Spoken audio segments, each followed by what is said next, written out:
Alright guys, back with another video, and this time we have another unique deck, and it's with Team Ellipsis' member, and they're a team in Pennsylvania. If you guys haven't seen them, they were a bunch of the members here at the regionals, and they did pretty well. He was playing Zamasu, of all leaders in this format, but he made a very unique deck, and I thought it was pretty neat. I didn't get a chance to see it in action, but I think it was on stream. Yeah, round 2. It was on stream on round 2 if you guys want to check that out. But we're just going to go give you a quick rundown of how his deck plays and go through it. Alright. So, the initial build started as kind of a joke, but once I realized you could take 7 life from the storm on turns 1 and 2 and still have 3 or 4 energy, beans, Whis, etc., I realized it could actually compete. Then, pretty recently, it switched from the mono blue build to where I added in our mini storm engine here. The reason for this being is this is incredible. This engine itself is just incredible because you can. These GO10s are going to help you see your combo pieces all day long. It draws out an attack from them, which you're not really worried about. Like, you can save him if it's easy to, but it's really not desperate. And then, I mean, playing these cards opens up Nimbus as well. So Zamasu can live. Yeah, when you're Zamasu, you're gonna live for a while. It's pretty hard. You start with about, my experience is like 13 or 14 energy life. Now the thing with Zamasu, you know, you always want to awaken at 1 just because you want to see that last card. The thing that helped with that, if you're forced to awaken at 2, I played 1 sneaky copy of the Bardock, so that it would still, it doesn't inflict damage, it just grabs a card from life, so you can get that card that would normally be lost. The mini yellow engine itself, like I said, access to Nimbus, access to your combo pieces, it's not bad. And then it kind of gets into, we just played 2 copies of the flutes. Now we did play 4 Raging Spirit. This card's always been amazing. You play him at the right time and you're putting mad pressure for free. The flutes are there for the GO10s or the Raging Spirits. It's not the best card in the deck. It's obviously still a good card. We only played 3 of the Unyieldings. Had to cut the 4th to make room? Yeah, we were really trying to make room. You'll see why in a minute. We played 3 of the Vegetos. When you're at 5 energy and you have a Vegeto on board and a live Nimbus in hand, you're not dying. Like they physically cannot kill you, which opens up your main power play. This is the most fun I've had playing this game in forever. Summoning my boy, Joyful Strike, Goku Black Rose is the most fun play in the game. There was one round, the guy, he didn't really know what he was, I mean, he's kind of obscure, so he didn't really know what he was doing.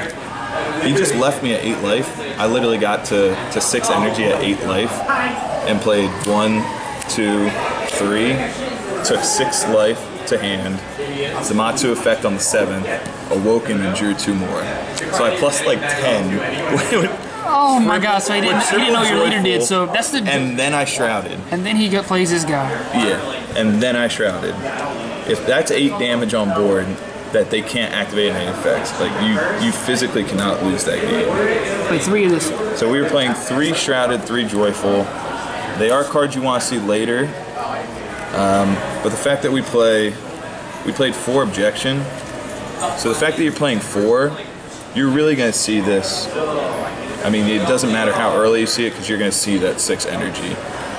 The games where I double Objection are the games I won the easiest.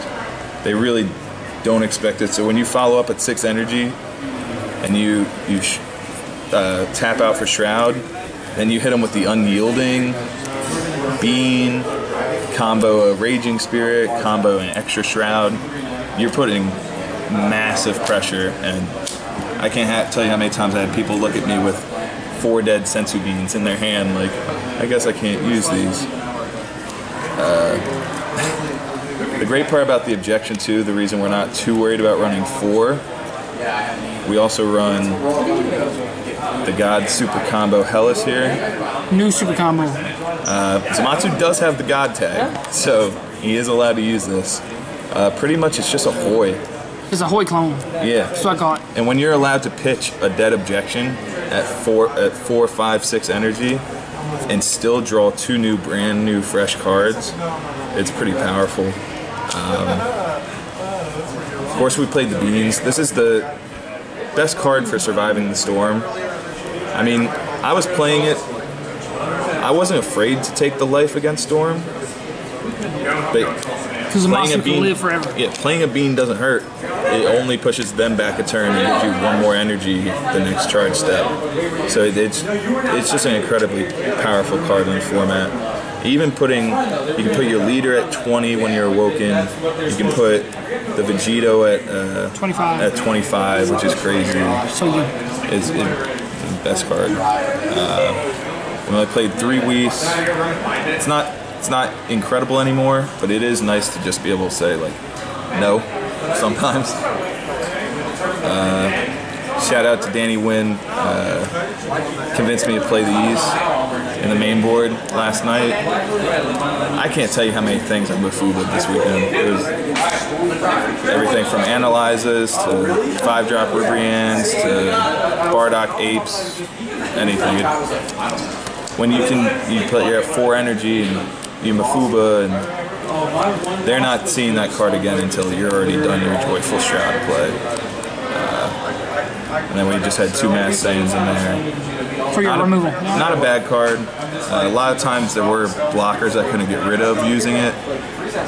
But like I said, Shroud, they can't activate blocker, so a lot of the times I was just letting them summon their free blockers and not worrying too much about it, because they're going to end up having a combo with them themselves. Alright guys, that's it for the deck profile, and this time we're going to let him shout out his team, and if you guys have a YouTube or anything? We have a YouTube, we have a Twitch. You can also find me, Jace Capola, my brother, Brian Capola. We're on Facebook. Always down to talk about cards. Alright guys, see you guys next time.